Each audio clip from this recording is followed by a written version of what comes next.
I'm going to be honest with you, I don't understand where this narrative has developed where you can't care about fake news because the media is flawed in other ways. And I've seen headlines specifically making that case and tons of Twitter activity. People tweeting to me, fans of the various shows that I'm on, saying, why do you care about fake news when, the media is influenced by the money it gets and investigative journalism has become much more rare in the modern day and we don't see much news, internationally, especially actual investigative reporting online and getting people over to those other countries, and listing off great inadequacies of the media. Like, why are we caring about fake news and we don't care about those things? That's just a false presumption. We care about all of those things.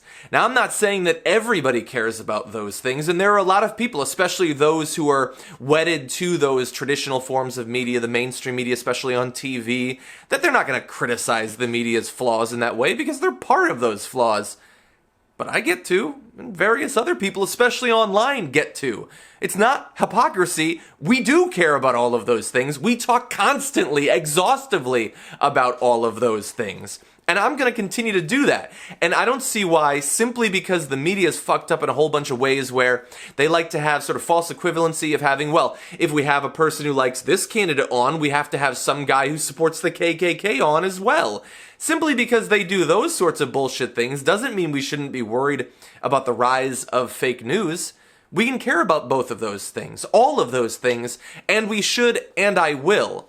But I will say, I think you should especially be worried about the rise of fake news because of who it's corrupting. It's not corrupting CNN. CNN's got its own problems, its own issues. No, it's corrupting online news. Fake media, fake news, stories, and again, I did a story where I broke down what fake news means. It doesn't just mean whatever you want it to mean. It doesn't just mean that you don't like the news. I mean stories that are crafted specifically to fool you, that have no basis in fact. The person writing it doesn't believe it's true, and simply creates it so that you'll spread it, either to provide economic incentives to the person who's spreading it, or to reinforce a narrative falsely. That is affecting the online media. And I don't want to see that destroyed. And I'm not going to get sidetracked by some BS argument about how we don't focus enough on the other problems with the media when we do, and allow online media to slowly be corroded from the bottom up, or simply by those fake stories being out there, having people be increasingly suspicious of online media, or a narrative start to develop where you can't trust the online media and you need to go back to just newspapers or just cable news or whatever. No, I care about the future of online news, especially progressive online news.